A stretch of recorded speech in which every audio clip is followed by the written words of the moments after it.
nation is with abundant physical resources, and inspired as it should be with the high purpose to make those resources and opportunities available for the enjoyment of all, we approach this problem of reemployment with the real hope of finding a better answer than we have now. Your stuff can be more powerful than you think. Your stuff can be a resource for change. Donate to Goodwill, where your donations help fund job placement and training for people in your community. Goodwill. Donate stuff, create jobs. Find your nearest donation center at goodwill.org. Blues America, taking you down to the crossroads. You ready? You ready? You ready? Blues America gotta pay the rent, baby. Become a Blues America sponsor and promote your business on the show while helping to keep the blues alive. Your message will reach thousands of potential customers on the radio and online. We have affordable sponsorship packages to meet your marketing and media objectives. For more info, visit bluesamerica.com or email bluesamerica@gmail.com. Blues America is supported by Record High Vinyl Store in Phoenix, the place for serious music fans and vinyl collectors to find large quantities of first pressings, limited editions, box sets, audiophile, and vintage catalog, including blues, soul, jazz. They buy, sell, and trade, and offer vinyl cleaning and flattening service. Visit the store, located at 4242 East University Drive in Phoenix, or for more online at recordhighinphoenix.com. Like them on Facebook. Record High in Phoenix. Experience one of the last great record stores. Blues America is supported by the Rhythm Room. The world famous and historical Rhythm Room Concert Club is Arizona's premier blues hotspot, hosting nightly live music. Located at 1019 East Indian School Road in Phoenix and online at www.rhythmroom.com. Damn right we got the blues. Blues America. Right now. Blues America, supported by the Southwest Musical Arts Foundation. Ray Charles Robinson was born poor, was blind by sense, and his story is every bit the Horatio Alger rag. Don't deceive me. I think that right now there's some things that I remember that were not really nice in that time period, because there were so many doors slammed in our faces, you know. But like Ray always said, you know, he does not see color. He didn't see color. And I think about him because even though there were so many things that I cried about, a lot of things that I never was able to do, though they slammed the doors on us. You know, I couldn't go no place. We could not eat where we wanted to. We couldn't live where we wanted to. Nothing. But the music was heartfelt. You know what I'm saying? And when I went out of the United States for the first time, I think one thought about when I got to Europe, and over there everybody was so good and so nice to us, you know. I said, well, now I understand where a lot of entertainers stay over here, don't want to come back, you know. But every time I hear Ray Charles sing America the Beautiful, I wanted to come home. And no matter what I had to do when I got here, I want to be home. And I tell you, there was nobody in the world who could sing that the way he did, you know. I'm Johnny D. You know, he was just, you couldn't categorize the guy. And I think that's what's so wonderful about Ray Charles, that he wasn't afraid of anything. And then even to more recently when he did America, you know, I mean, it just, he kind of turned it around and made it his again. And for a song that you just kind of sing every now and then at patriotic occasions. And then when you hear Ray Charles sing it and deliver those lyrics, you're really knocked out, and you realize what a talented guy, and the fact that he could hear things in songs that others might not even think about, and to be able to, as I say, perform them and make his version the version. I'm Bob Kester.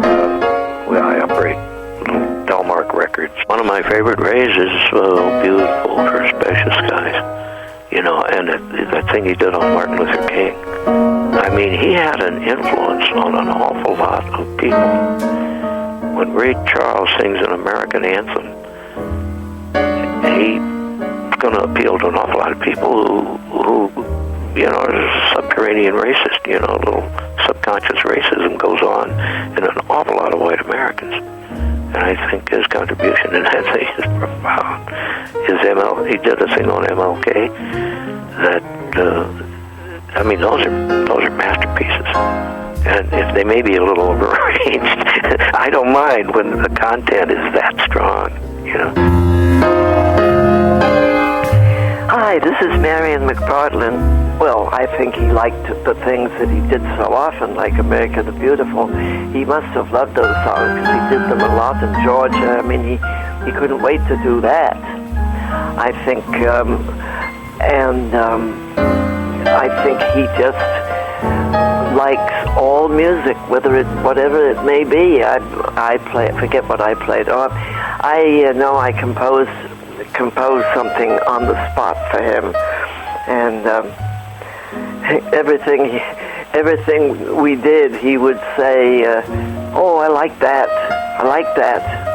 That's what he'd say after we were done. I mean, he was just so cute. I just can't tell you what fun it was, and how outgoing he was, and how it was like we had always been friends." Oh, beautiful, for heroes proved in liberating strife.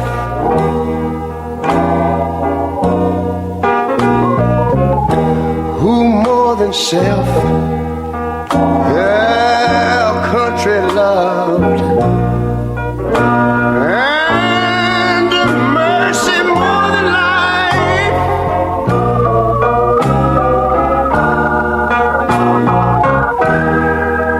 America, America, make God thy gold refine,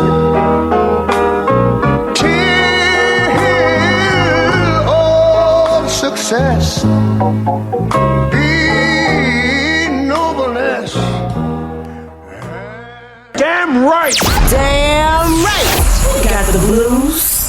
More blues on our Facebook and Twitter. Oh, I know the road would never bend.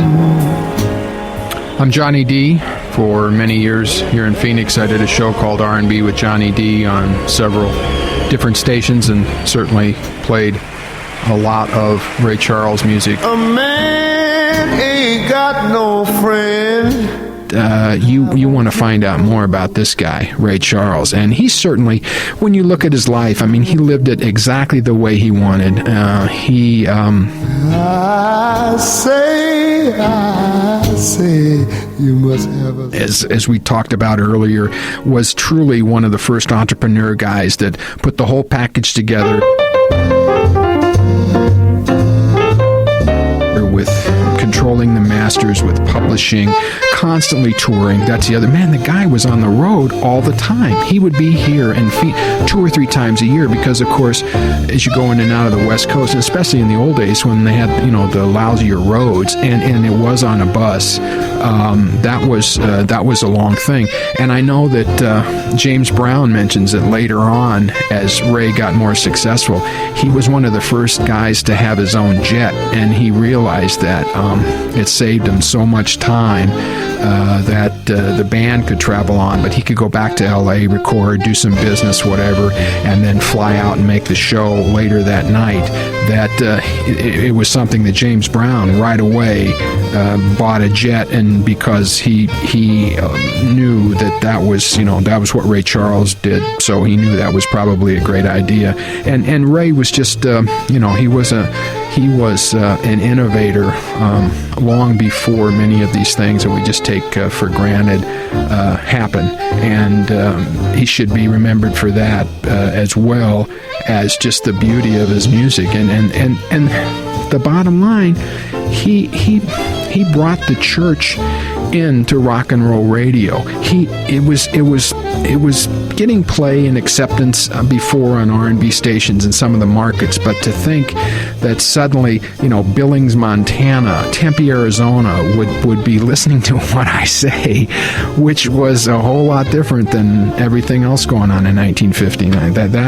That was an amazing thing. That it was just that good, that exciting, that it just could not be denied. It just it really, and the beauty of it, Drew. Great music is going to last forever. Ray Charles physically may be gone, but the music is just going to go on and on and on forever, and that's a wonderful thing. Let me tell you about a girl I know. She is my baby and she lives next door. Every morning before the sun comes up, she brings my coffee in my favorite cup. That's why I know, yes I know, hallelujah, I just love her so. I think for his arrangements, as has been mentioned before, he arranged The Things I Used to Do by Guitar Slim, and that was the first time that he'd ever arranged and was in charge of the musical sound of a record, and that the success of that record had a huge impact on Ray Charles, and he realized that that he could make this sound happen in his head. He could make it happen in the studio and get it in the groove of the records. And when he started being able to take a little more control, and at Atlantic they even said, we let Ray Charles do what he wanted to do. How do you tell a guy that knows what he wants to do and is so good at it to change? And so they let him have his free reign as far as arrangements and songs to record, and it certainly paid off. And then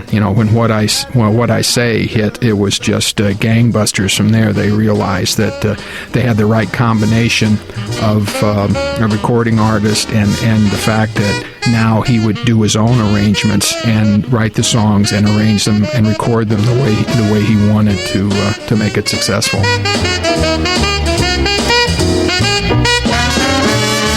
Now if I call her on the telephone and tell her that I'm all alone, by the time I count from 1 to 4, I hear her on my door. In the evening when the sun goes down, when there is nobody else around, she kisses me and she holds me tight and tells me that everything's alright. That's why I know, yes I know, hallelujah, I just love her.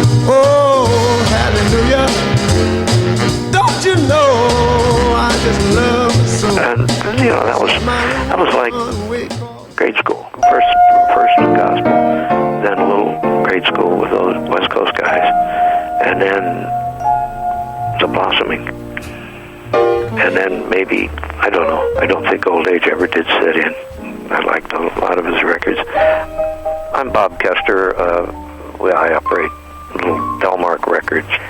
He must have been something else. I mean, here's a typical guy. He came out of the gospel thing, and a tremendous amount of great soul and jazz artists came out of the church.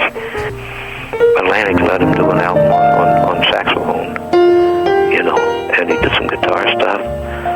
There were a lot of sides to his talent, and I don't like to use words like genius, but for an artist, but comes close. What came after, when he got with Atlantic, that's when he really got cooking. And Atlantic probably gave him a lot more freedom than the other labels did. They were all trying to cover the Charles Brown market, and Atlantic was trying to cover the Ray Charles market, Discover, in which they pretty much created. I remember when he switched to Atlantic, to ABC, the first ABC was almost a lapse, as I recall. I think it was a large studio orchestra with strings or something. They gave the reins to Charles, and he went on from there.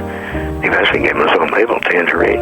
Right. He could record other people. He recorded Betty, which I think was one of the nicest things he ever did. Without a doubt, the ABC recordings were more